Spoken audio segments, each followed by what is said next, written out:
The mysteries of our past surround us. From the myths we tell to the monuments we've erected over time, the past is full of fascinating stories, such as the one about the lost island of Atlantis, and mysterious structures, such as Stonehenge.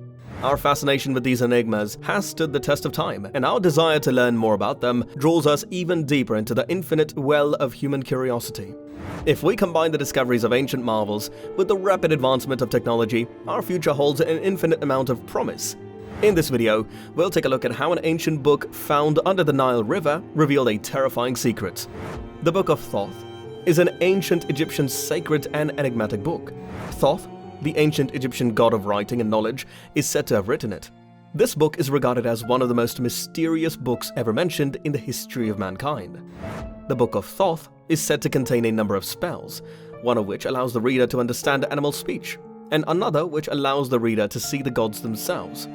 This book is said to contain both of these abilities. According to legend, whoever reads the contents of the book will gain the knowledge required to interpret the secrets and become a master of the earth, sea, air, and heavenly bodies. For many years, the researchers have been intrigued by the ancient Egyptians' secrets. It's unclear whether they're myths or true historical facts. The Book of Thoth is one of the most popular myths. Some believe that the Egyptian civilization preserved the Atlantean heritage, a race of demigods who lived on Earth before humans. The Egyptians may have learned many of their modern esoteric practices and rituals from the Atlanteans. Their spiritual knowledge was said to be superior to that of other people, and according to some legends, the god Thoth, also known as Hermes Trismegistus, was the source of this ancient knowledge. Thoth was the first philosopher and ancient mystery researcher. According to Egyptian mythology, he introduced the people to letters, numbers, arts, and the desire for self-improvement. He was said to have gained his knowledge through deep meditation and trances.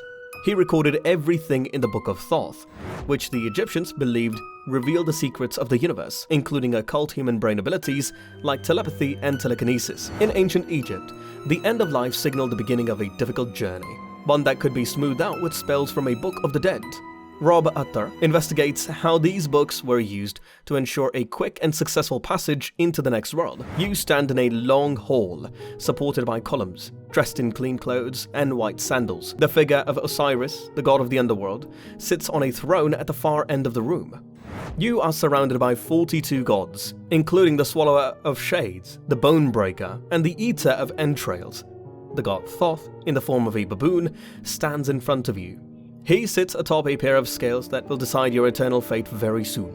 This is the day of judgment, and if you fail the test, you will suffer the agonizing second death.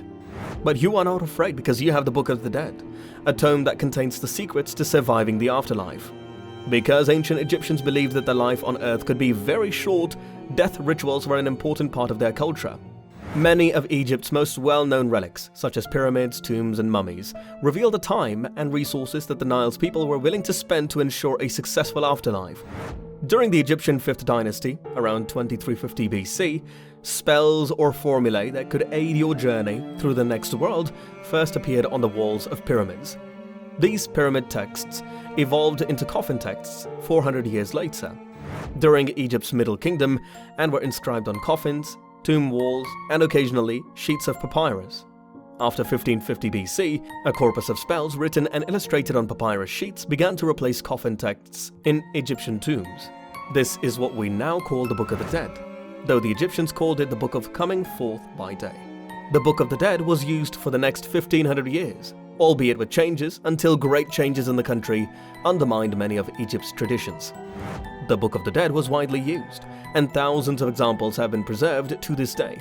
Nonetheless, it is clear that such books were not accessible to all Egyptians.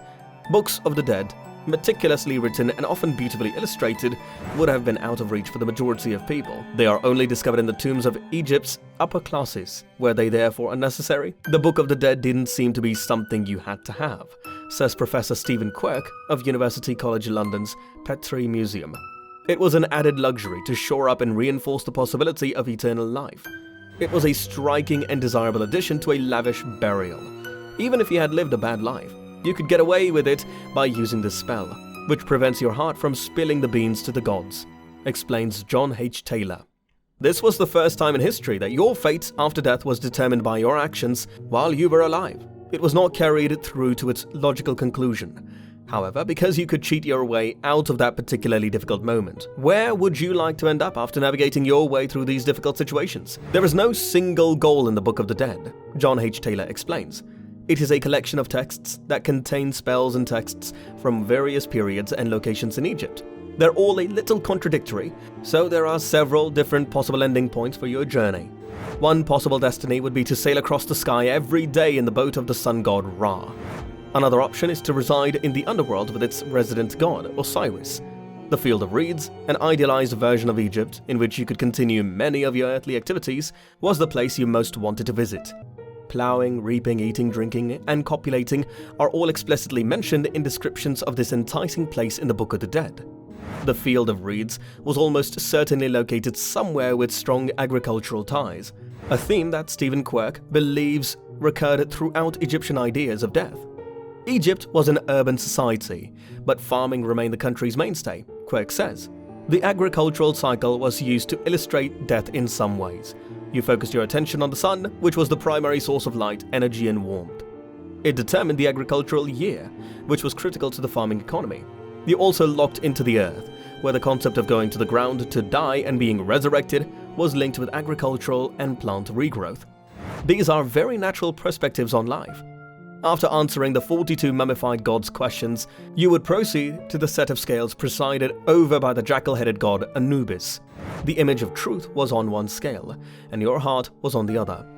Then there's the Field of Reeds, Quirk continues, which, according to my interpretation, is more like a marsh.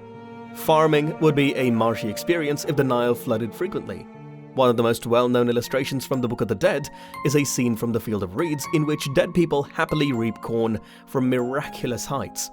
However, all of this sowing and reaping can appear to be a lot of hard work at times. As a result, the Book of the Dead provided you with a practical solution. You were frequently buried with a small figurine known as a shabti, to whom you would delegate labors in the afterlife. Spell 6 asked the shabti to take your place when it came to making arable the fields, flooding the banks, or conveying sand from east to west. You would be free to enjoy your eternal paradise with this little helper busy doing the work that might have inconvenienced your afterlife. The Book of Thoth contains in-depth accounts of medicine, chemistry, philosophy, the arts, and magic. According to legend, whoever discovered its secrets would become the master of the entire world. The book was lost years ago, and some researchers doubt it ever existed at all. The Egyptians believed it was taken to the astral plane and that no matter how hard they tried, they would fail because it was no longer in the physical world. To get there, one must use their consciousness.